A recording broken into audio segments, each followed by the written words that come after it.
Students, আমার বাড়ির কনস্ট্রাকশনের কারণে কিন্তু আমি প্রায় এক সপ্তাহ কোনো ভিডিও আপলোড করতে পারিনি, কিন্তু আজ আমি আবার ফিরে এসেছি তোমাদের সেই প্রিয় চ্যানেল লার্ন ইংলিশ।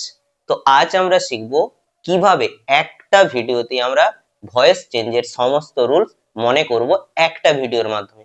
তোমরা ভিডিওটা শেষ পর্যন্ত দেখো, আশা করছি তোমাদের আর কোনো ডাউট থাকবে না ভয়েস চেঞ্জ নিয়ে। শুরু করছি। দেখো দেখো বোর্ডের দিকে লক্ষ্য করো।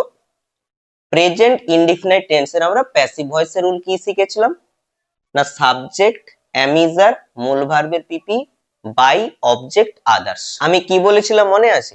যে যদি আমরা প্রেজেন্টের সবগুলো সঠিকভাবে বুঝে শিখে নিই তাহলে কিন্তু পাস্টও ওর সাথে সাথে হয়ে যাবে। দেখো আমি প্রেজেন্টের সাথে কি লিখেছি, দেখো পাস্ট ইনডিফিনাইট দুটো পাশাপাশি লিখেছি তোমাদেরকে বোঝানোর জন্য যে প্রেজেন্টের সাথে পাস্টের কতটা সম্পর্ক আছে। একটু লক্ষ্য করো। দেখো প্রেজেন্ট ইনডিফিনাইটে ভয়েস চেঞ্জের রুলটা কি না? সাবজেক্ট, অ্যামিজার, মূল ভার্বের পিপি, বাই, অবজেক্ট, আদার্স। দেখো আমরা তো এটা সবাই জানি যে অবজেক্টটা সাবজেক্ট হবে এবং সাবজেক্টটা অবজেক্ট হবে, এটা সবারই জানা। এবার যদি আমরা প্রেজেন্ট ইনডিফিনাইট আর পাস্ট ইনডিফিনাইট এই দুটো সেন্টেন্স ধরি, দেখো তো ডিফারেন্সটা কোথায় হচ্ছে না? দেখো শুধু প্রেজেন্টের সাথে ডিফারেন্সটা কোথায় হচ্ছে? পাস্টে। বাকি সবকিছু কিন্তু একই। এবার তুমি সাবজেক্টের পাস্ট করতে পারবে না, তুমি অবজেক্টের পাস্ট করতে পারবে না, বা বাই এর পাস্ট করতে পারবে না। তুমি কার পাস্ট করতে পারবে না? মেন ভার্বের আর বি ভার্বের। এবার এটা কি জানো যে প্যাসিভ ভয়েস মানে এম ডট ভি এর পিপি অবশ্যই থাকতে হবে, তাহলে ওটারও পাস্ট আমি করতে পারবো না। তাহলে পাস্ট কার করতে পারবো? কেবলমাত্র অ্যামিজারের। দেখো সেটাই করেছি। প্রেজেন্টে অ্যামিজার ছিল, পাস্টে সেখানে করে দিয়েছি ওয়াজ ওয়্যার। তার মানে কি আমাদেরকে শুধু চেঞ্জটা কোথায় করতে হয়েছে? অ্যামিজারের জায়গায় বসিয়ে দিয়েছি ওয়াজ ওয়্যার। তাহলে আমাকে বলো যে যদি আমি প্রেজেন্ট ইনডিফিনাইটের প্যাসিভ ভয়েস রুলটা মনে রাখি তাহলে কি পাস্ট ইনডিফিনাইটটা হবে না? তাহলে এবার মনে হচ্ছে যে স্যার বলেছিলেন যে প্রেজেন্টে সবগুলো শিখে গেলে পাস্টও হয়ে যাবে। তাহলে এবার হবে। এবার দেখা একটা এক্সাম্পল দিয়ে আমি তোমাদেরকে আরো সুন্দর করে বুঝিয়ে দিচ্ছি। ধরো একটা এক্সাম্পল নিলাম, হি প্লেজ ফুটবল। আচ্ছা এবার আমাকে তোমরা বলো তো যে এটা কোন সেন্টেন্স বা এটা কোন টেন্স? এটা কোন সেন্টেন্স? Assertive sentence. আর কোন টেন্স? দেখো সাবজেক্ট আছে, ভার্ব আছে, আর ভার্বের সাথে এস বা ইএস আছে। তার মানে চোখ বন্ধ করে এটা কোন টেন্স না? Present indefinite tense. বোঝা গেল? দেখো এটাকে আমি কিভাবে পাস্টে লিখি। তো এটা পাস্ট করলে কি হবে? হি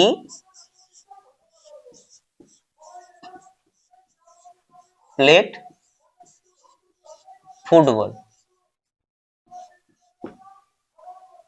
দেখো তাহলে চেঞ্জটা আমি কোথায় করেছি?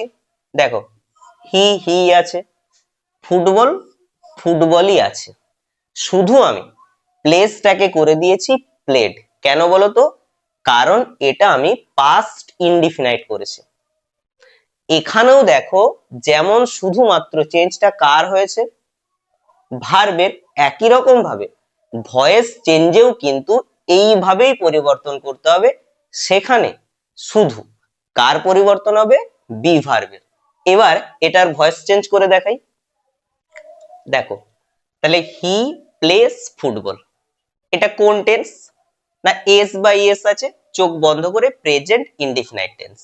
এবার প্রেজেন্ট ইনডিফিনাইট টেন্সের রুলে এটাকে আমরা প্যাসিভ করব। তাহলে প্যাসিভ করলে কি হবে? আমরা সব সময় জানি না এটা আমার অবজেক্ট, এই অবজেক্ট আমার কি হয়ে যায়? প্যাসিভের সাবজেক্ট। তাহলে ফুটবল আমার সাবজেক্ট হলো। এরপর রুলে কি আছে? সাবজেক্ট অনুযায়ী অ্যামিজার, ফুটবলের উপরে কি বসাবো না? ইজ। এরপর কি আছে? মূল ভার্বের পিপি। তাহলে প্লে এর পিপি কি? প্লেড। এরপর রুলে কি থাকে, বাই, বাই বসিয়ে দিলাম। এরপর কি থাকে না, অবজেক্ট। আর প্যাসিভ ভয়েসের অবজেক্ট মানে কি, অ্যাক্টিভ ভয়েসের সাবজেক্ট। তাহলে অ্যাক্টিভ ভয়েসের সাবজেক্ট কি, হি।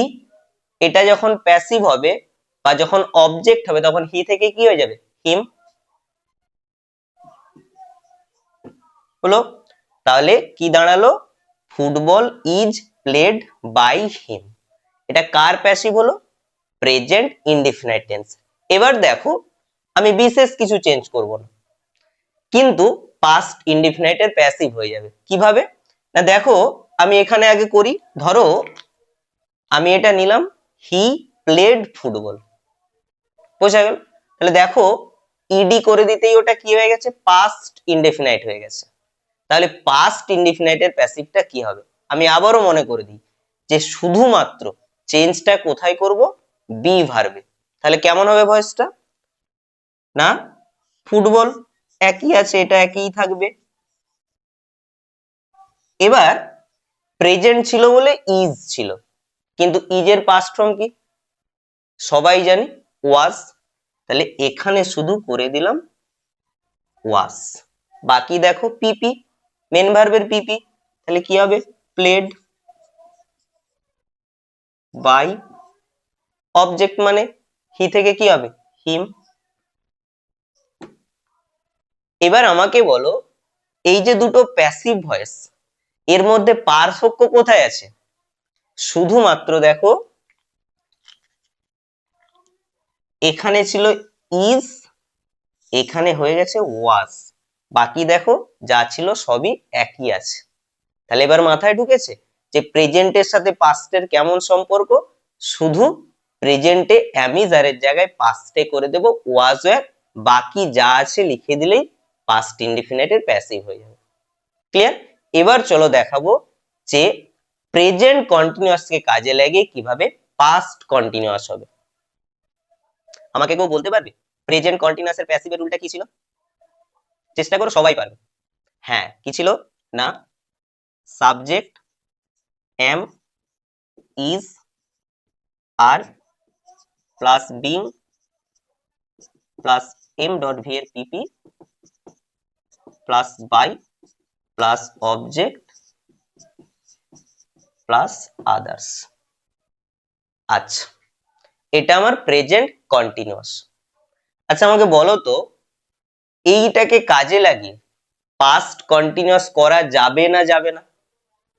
আচ্ছা প্রেজেন্ট কন্টিনিউয়াস টেন্স আর পাস্ট কন্টিনিউয়াস টেন্স, দেখো তো কোথায় পার্থক্যটা হচ্ছে, শুধু প্রেজেন্টের জায়গায় পাস্ট। একই রকম ভাবে শুধু যেগুলো প্রেজেন্ট আছে সেগুলোকে আমি কি করে দেবো, পাস্ট করে দেবো। তাহলে কেমন হবে বলো তো রুলটা, না রুলটা হবে সাবজেক্ট। এবার আমি কি বলেছি যেগুলো পাস্ট করা যায় করে দেব, দেখো কার করা যাবে, অ্যামিজারের হয়ে যাবে কি ওয়াজ ওয়ার, বাকিটা হাতের লেখা কি বিং এম ডট ভি এর পিপি বাই অবজেক্ট আদার্স, হয়ে গেল। এটা কার হলো, পাস্ট কন্টিনিউয়াস। তাহলে দেখো প্রেজেন্ট ইনডিফিনাইট কে কাজে লাগিয়ে শিখলাম পাস্ট ইনডিফিনাইট, প্রেজেন্ট কন্টিনিউয়াস কে কাজে লাগিয়ে শিখলাম পাস্ট কন্টিনিউয়াস। তাহলে আমি শুধু মনে রাখবো প্রেজেন্ট ইনডিফিনাইট প্রেজেন্ট কন্টিনিউয়াস, তাতেই হয়ে যাবে পাস্ট ইনডিফিনাইট এবং পাস্ট কন্টিনিউয়াস। একটা এক্সাম্পল দিই। আচ্ছা এক্সাম্পলটা দেখো, he is writing A letter, is আছে ভার্বের সাথে আইএনজি আছে, মানে এটা প্রেজেন্ট কন্টিনিউয়াস। এর ভয়েস চেঞ্জ কে কাজে লাগিয়ে রুলকে দেখো আমরা পাস্ট কন্টিনিউয়াসও করে দেব। প্রথমে প্রেজেন্ট কন্টিনিউয়াস এর করি, কি হবে, a letter is being written by him. এটা কার হলো, প্রেজেন্ট কন্টিনিউয়াস। এবার দেখো একই রকম ভাবে পাস্ট কন্টিনিউয়াস হয়ে যাবে, শুধু কোথায় চেঞ্জ করব সেটা দেখে নাও। তাহলে পাস্ট কন্টিনিউয়াস, আমাকে তো পাস্ট সেন্সটা আনতে হবে, তো কি করব, এ লেটার। আচ্ছা, এবার আমাকে বলো পাস্ট এখানে কার করতে পারবো, কার, ইজ এর, শুধু ওখানটায় চেঞ্জ করে দেব ওয়াস, বাকি হাতের লেখা।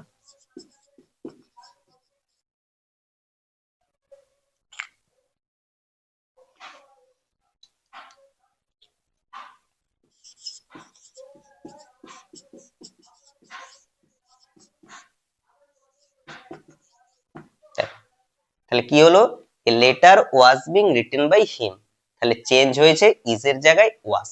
তাহলে এবার বোঝা গেছে কত সহজ লাগছে ভয়েস চেঞ্জ। প্রেজেন্ট কন্টিনিউয়াস শিখলাম, পাস্ট কন্টিনিউয়াস হয়ে গেল, প্রেজেন্ট ইনডিফিনাইট শিখলাম, পাস্ট ইনডিফিনাইট হলো। আচ্ছা এবার লক্ষ্য করো, দেখো প্রেজেন্ট পারফেক্ট, এবার একটু বোর্ডের দিকে তাকাও, দেখো প্রেজেন্ট পারফেক্ট টেন্স এর প্যাসিভের রুলটা কি লিখলাম, সাবজেক্ট হ্যাভেস বিন মূল ভার্বের পিপি বাই অবজেক্ট আদার্স। ঠিক তার নিচেই দেখো লিখেছি সাবজেক্ট হ্যাড বিন এমডড ভের পিপি বাই অবজেক্ট আদার্স। আচ্ছা নিচেরটা কোন টেন্সের প্যাসিভ বলো তো, দেখো লেখাই আছে পাস্ট পারফেক্ট, তাই না? এবার এই যে দুটো রুল এর মধ্যে দেখো পার্থক্য কোথায় আছে, দেখো আমি গোল করে দিয়েছি, হ্যাভেস এর জায়গায় শুধু কি পার্থক্য করেছি না হ্যাড, এইটুকুই পার্থক্য, বাকি যা ছিল একই লিখেছি। তাহলে প্রেজেন্ট পারফেক্টের সাথে পাস্ট পারফেক্টের পার্থক্যটা কোথায়, শুধু হ্যাভেস এর জায়গায় করে দেব হ্যাড। তাহলে আজকে কি শিখে গেলাম না, প্রেজেন্ট ইনডিফিনাইট কে কাজে লাগিয়ে পাস্ট ইনডিফিনাইট, প্রেজেন্ট কন্টিনিউয়াস কে কাজে লাগিয়ে পাস্ট কন্টিনিউয়াস এবং প্রেজেন্ট পারফেক্ট কে কাজে লাগিয়ে পাস্ট পারফেক্ট। তাহলে দেখো এইটুকু ক্লাসের মধ্যেই আমরা 6টা টেন্সের প্যাসিভ ভয়েস এমন ভাবে শিখে গেলাম আর কোনোদিনই ভুল হবে না। পরের ক্লাসে আমরা ফিউচারের সমস্ত রুলগুলো শিখবো একটা ভিডিওতে।